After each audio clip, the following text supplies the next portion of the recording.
Hey everybody, Joey Boy here, the Joey you can trust, back with a Walking Dead Row Survive video, featuring a look at the upcoming towers and how to approach them for a greater chance of success in this upcoming weekend war. When I got on the forums, I put on my yellow banana hazard suit, because sometimes it can get really bonkers there, but when I saw this post, I became extremely happy. This, to my knowledge, is the first time I have ever seen them give us what towers will be in war ahead of time. This was a subject in the quality of life video, and it makes me extremely happy to see that these ideas are being taken into consideration. The quality of life video will be in the description box down below, and at the end of this video, in case you want to watch that. Now, Blitz War for me, as I live on the East Coast, starts in 12 hours, which is 11 p.m. Pacific Standard Time, and 2 a.m. Eastern Standard Time, to give a better idea of time zone starting. The war will last 23 hours, ending on Sunday, 10 p.m.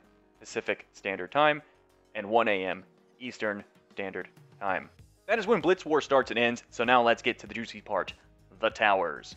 We get 2 offensive and 1 defensive tower, but the main focus here will be the offensive tower with 50% attack bonus to yellow characters, as that is the pressure that breaks down defenses. The second offensive tower is 30% HP to greens, which will be helpful as one example if your roster is heavy green based and you don't have options for ranged teams, then this can help you stay alive long enough to get a win. The last tower buff, which is defensive, is medium AP when taking damage for blues. If you're going to run some heavy taunt blues, such as Abraham and Garrett, this can be a beneficial tower for your defense, especially for generals who run a lot of blues, as this is the only form of defense you're going to get for your blues.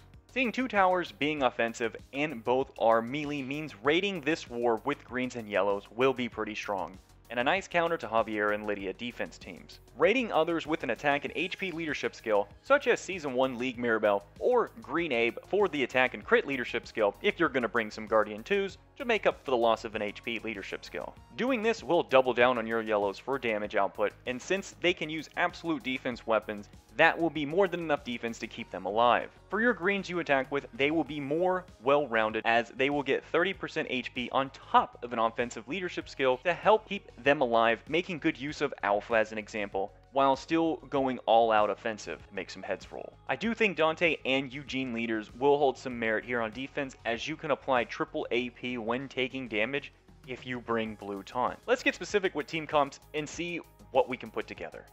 I won't go in depth here, as I am trying to get quite a bit of information out within a reasonable time before this war. Here's an example of 2 offensive teams, one if you get the infirmary and the watchtower, and the other one if you just strictly have the infirmary. If you end up getting the infirmary only, then here is an idea of a team that should be accessible for quite a few people, as this will give you enough firepower to eliminate mostly any team, as having 50% attack buff with this team is very strong. Rick, Vincent, and Joshua are a must, and I will explain why. These 3 are the cleanup crew, and the last 2 spots will be fill-ins to support them. Guardian 2 Zeke or Glenn to prevent damage and AP generation for the enemy. Since we mostly use yellows, we have the power of absolute defense to also prevent damage and AP generation. Tyrese if you prefer a reviver instead. Javier, Sandy, or Connor is our AoE defense downs. If you want another burst damage survivor, I would bring Sandy, as she will burst and lower defenses to others to allow Rick, Vincent, and Joshua, and, well, hell, with a 50% attack buff from a tower and a 40% attack leadership, the support characters become damage dealers, especially when the enemy has lower defenses. If you end up getting 2 offensive towers, we can extend to something like this, where we have defense downs to support our decapitating alpha. Since we don't have an AP when attacking leadership skill, we will bring in Command Glenn so we can start our destruction of adrenaline rushes 1 turn sooner. In terms of what I will be using for this weekend's war for attacking will be this.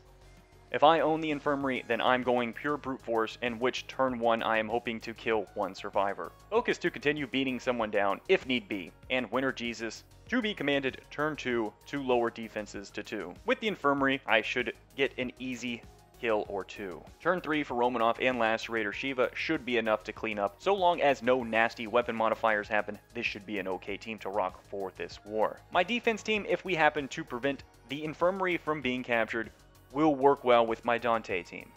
I do think Dante and Eugene teams will be good here, especially if you run a Jesse for Recover and Pair, as loading up on AP when taking damage fills up your AP bar pretty fast, when you take damage, but also allows for easier uses of neutralize. If the enemy does get the infirmary, then you might want to think about an all green or melee only defense team. So there you have it, everyone. I might be mistaken here, but I honestly don't remember seeing towers broadcasted ahead of time in the past for us to prepare for them. With that, I'm going to wrap up the video as I want to get this out before the actual war.